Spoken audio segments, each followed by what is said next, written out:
Wes Hall, min friend, and welcome to another video. I'm in a good mood right now, my dear friends. Do you know why?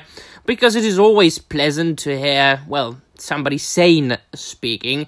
And of course, I'm talking about Liam Neeson and his the most recent, take on Disney Star Wars. Now, I have been talking about this for the longest time, as well as many other YouTubers and normal, ordinary people all around the world, that there is just too many spin-offs of not only Star Wars, but everything. Just look at Marvel Cinematic Universe, just look at Aliens franchise and the Terminator franchise and everything else. They're just making new shows and new films, and it goes on and on and on.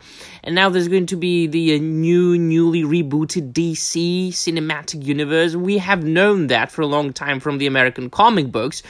There's always number one. Every month seems to me that there's issue one, the new collector's issue, just to, well, make people pay more money. As a matter of fact, they pay less. But that's not the point here. The point is that Liam Neeson says something that I agreed with and that I do agree with. Well, of course, firstly, it got all around the internet, and people were like, oh, yes, but you appeared in the Obi-Wan Kenobi TV show. And yes, Obi-Wan Kenobi TV show was the worst bloody Star Wars ever produced. But it was taken out of the context, and people didn't really mention the entire quote that Liam Neeson said. Now, I shall play it now for you, and then I shall provide you with a further take of mine. So enjoy. And are you interested in doing your own spin-off on Disney Plus? No, I'm not.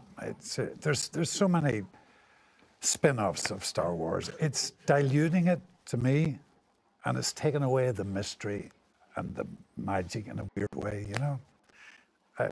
It was nice to do the little bit with Ewan after 25 years, 24 years, you know? Did a TV version, and I appeared in the last episode. I had 3 lines to say. 2 lines. 2 lines. And that was cool. I loved it, man. Yeah. That's it. Yeah. Liam. Well, there you go, my friends. I do believe that it was a pleasant experience for him to reprise the role of Qui-Gon Jinn after, as he said, 24 years. Now, it makes me feel very, very old, because Star Wars The Phantom Menace was the first film I saw in cinema. I was 6 years old. So, yeah, I am also starting to feel a little bit old.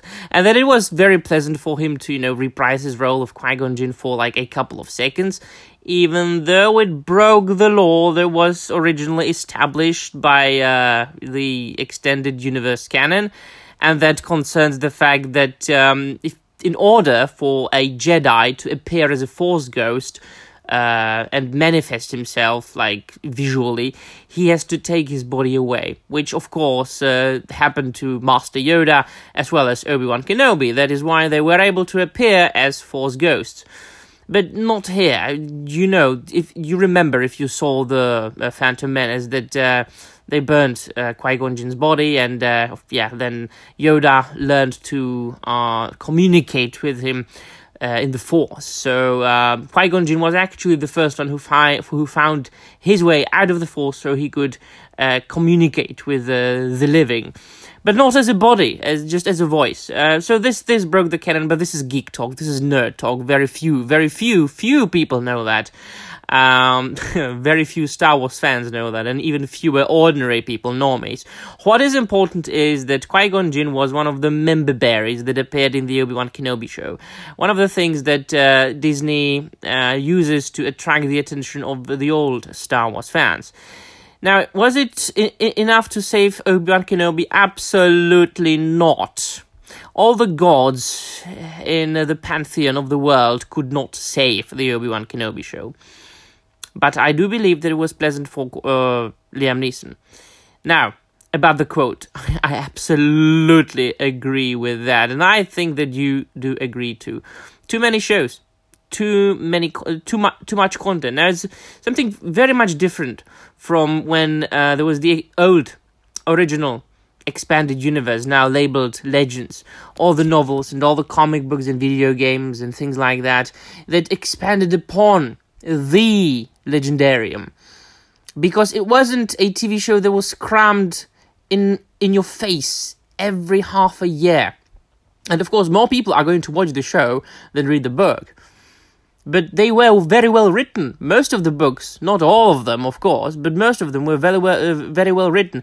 And the Star Wars universe, the Legendarium, grew more and more and more. And it grew naturally, and it was all kind of interconnected, and there were people who were overseeing the continuity. It was all very good, and then Disney bought Lucasfilm, and all went to crap. Because Disney is being run by a bunch of chimpanzees and leftist activists and Kathleen Kennedy and all those pretenders and hacks and who don't care about, well, anything, it seems to me. Not even about money, because if they did care about money, they would make quality product, which they don't. So this being said, for me, as far as the canon goes, the Star Wars canon, there are the 6 films, the original trilogy, the prequels, and the expanded universe pre-Disney. And that's just as simple as that. Alright then, let me know in the comments down below what you think about Liam Neeson's quote, and about the fact, in general, that what's being made today is mainly spin-offs and rip-offs and prequels and sequels and yada yada yada. And I think that we are all starting to be, or are already, overfed by this. Alright, that will be all. Thank you very much for watching, and may the Force be with you.